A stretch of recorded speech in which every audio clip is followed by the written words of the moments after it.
ജോഹാൻസ് Kepler മതവിശ്വാസങ്ങളുമായി കൂടിപ്പിണഞ്ഞു കിടന്നിരുന്ന ജ്യോതിശാസ്ത്രത്തെ വേർപെടുത്തി ഭൗതികശാസ്ത്രത്തോട് അടുപ്പിച്ച German ശാസ്ത്രജ്ഞനാണ് ജോഹാൻസ് കെപ്ലർ. ന്യൂട്ടന്റെ ഗുരുത്വാകർഷണ നിയമത്തിന് അടിത്തറവാകിയ ഗ്രഹചലന നിയമങ്ങൾ ആവിഷ്കരിച്ചത് ഇദ്ദേഹമാണ്. 1571 ജനനം. ഗുരുത്വാകർഷണം, വേലിയേറ്റം, വേലിയിറക്കം എന്നിവയെ സംബന്ധിച്ച വിലയേറിയ പല വിവരങ്ങളും തയ്യാറാക്കിയ അദ്ദേഹം 1630 അന്തരിച്ചു.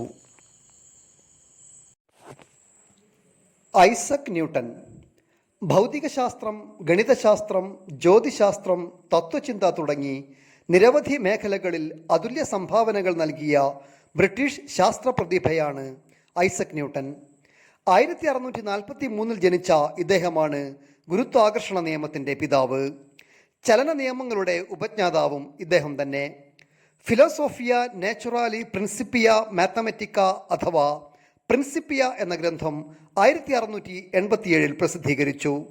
റോയൽ സൊസൈറ്റിക്ക് അയച്ചു കൊടുത്ത പ്രഭാഷണങ്ങളുടെയും നിരീക്ഷണങ്ങളുടെയും സംഗ്രഹമാണ് 1704 പ്രസിദ്ധീകരിച്ച ഓപ്റ്റിക്സ് എന്ന പുസ്തകം.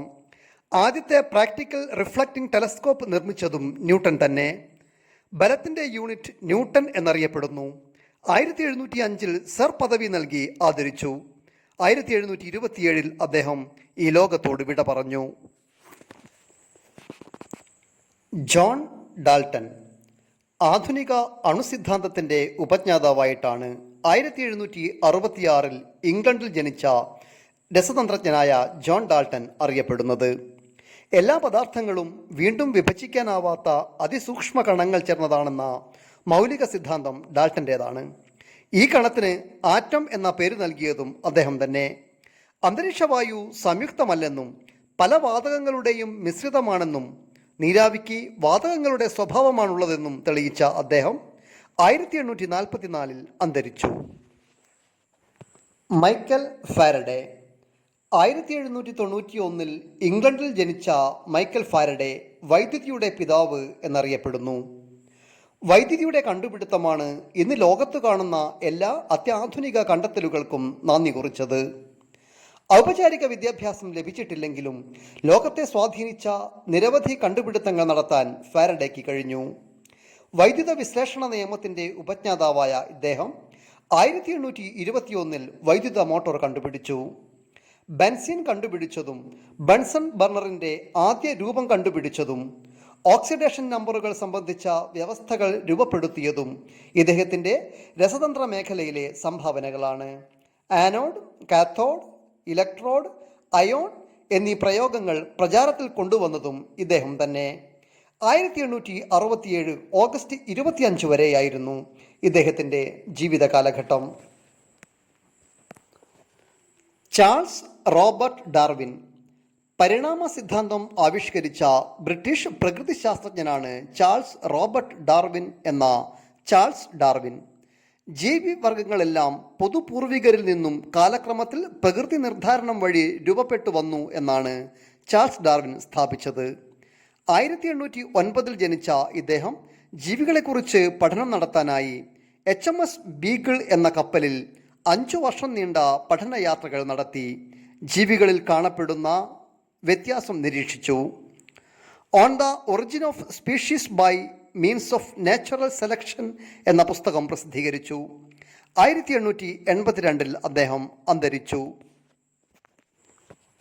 ലൂയി പാസ്ചർ 1822 ജനിച്ച ഫ്രഞ്ച് ശാസ്ത്രജ്ഞനാണ് ലൂയി പാസ്ചർ. രസതന്ത്രവും മൈക്രോബയോളജിയുമായിരുന്നു പ്രധാന പഠന മേഖല. നഗ്നനേത്രങ്ങൾ കൊണ്ട് കാണാൻ കഴിയാത്ത സൂക്ഷ്മ ജീവികളാണ് പകർച്ചവ്യാധികൾ ഉണ്ടാക്കുന്നതെന്ന് ആദ്യമായി തിരിച്ചറിഞ്ഞത് ഇദ്ദേഹമാണ്. പേവിഷബാധ, ആന്ത്രാക്സ് എന്നിവയ്ക്കുള്ള പ്രതിരോധ മരുന്നുകൾ ആദ്യമായി കണ്ടെത്തിയതും ഇദ്ദേഹം തന്നെ. സൂക്ഷ്മ രോഗാണുക്കളെ നശിപ്പിക്കാനുള്ള പാസ്ചറൈസേഷൻ വിദ്യ കണ്ടുപിടിച്ചത് വൈദ്യശാസ്ത്രത്തിന് വലിയ നേട്ടമായി. ഫെർഡിനാൻഡ് കോൺ, റോബർട്ട് കോച്ച് എന്നിവരോടൊപ്പം മൈക്രോബയോളജിയുടെ 3 പിതാക്കന്മാരിൽ ഒരാളായും ലൂയി പാസ്ചർ അറിയപ്പെടുന്നു. 1895 അദ്ദേഹത്തിൻ്റെ അന്ത്യം. ഗ്രിഗർ മെൻഡൽ ജനിതക ശാസ്ത്രത്തിന് അടിത്തറ പാകിയത് ഓസ്ട്രിയൻ ശാസ്ത്രജ്ഞനും വൈദികനുമായിരുന്ന ഗ്രിഗർ ജോഹാൻ മെൻഡൽ എന്ന ഗ്രിഗർ മെൻഡൽ ആയിരുന്നു. 1822 അദ്ദേഹം ജനിച്ചത്. പയർച്ചെടിയിൽ നടത്തിയ വർഗസങ്കരണ പ്രവർത്തനങ്ങൾ പാരമ്പര്യ സ്വഭാവ നിയമങ്ങൾ ആവിഷ്കരിക്കുന്നതിന് അദ്ദേഹത്തെ സഹായിച്ചു. പാരമ്പര്യ സ്വഭാവങ്ങൾ മാതാപിതാക്കളിൽ നിന്ന് സന്താനങ്ങളിലേക്ക് വ്യാപരിക്കുന്നു എന്നും ഈ കൈമാറ്റം ചില പ്രത്യേക നിയമങ്ങൾ പിന്തുടരുന്നു എന്നും ഗ്രിഗർ മെൻഡൽ കണ്ടെത്തി. ഈ നിയമങ്ങൾ പിന്നീട് മെൻഡലീയ നിയമങ്ങൾ എന്ന് അറിയപ്പെടാൻ തുടങ്ങി. 1884 അദ്ദേഹം അന്തരിച്ചു. Dmitri Mendeleev. റഷ്യൻ ശാസ്ത്രജ്ഞനായ ദിമിത്രി ഇവാനോവിച്ച് മെൻഡലീവ് ആണ് ആവർത്തന പട്ടികയ്ക്ക് രൂപം നൽകിയത്. ആവർത്തന പട്ടികയിലേക്ക് സംഭാവന നൽകിയ മറ്റു ശാസ്ത്രജ്ഞരിൽ നിന്ന് വ്യത്യസ്തമായി കണ്ടുപിടിക്കാൻ ഇരിക്കുന്ന മൂലകങ്ങളുടെ സ്വഭാവ സവിശേഷതകൾ അദ്ദേഹം പ്രവചിച്ചു. അറ്റോമിക സംഖ്യ 101 ആയ മൂലകത്തിന് അദ്ദേഹത്തോടുള്ള ബഹുമാനാർത്ഥം മെൻഡലീവിയം എന്ന പേര് നൽകിയിരിക്കുന്നു. 1907 ഇദ്ദേഹം ചരമമടഞ്ഞത്.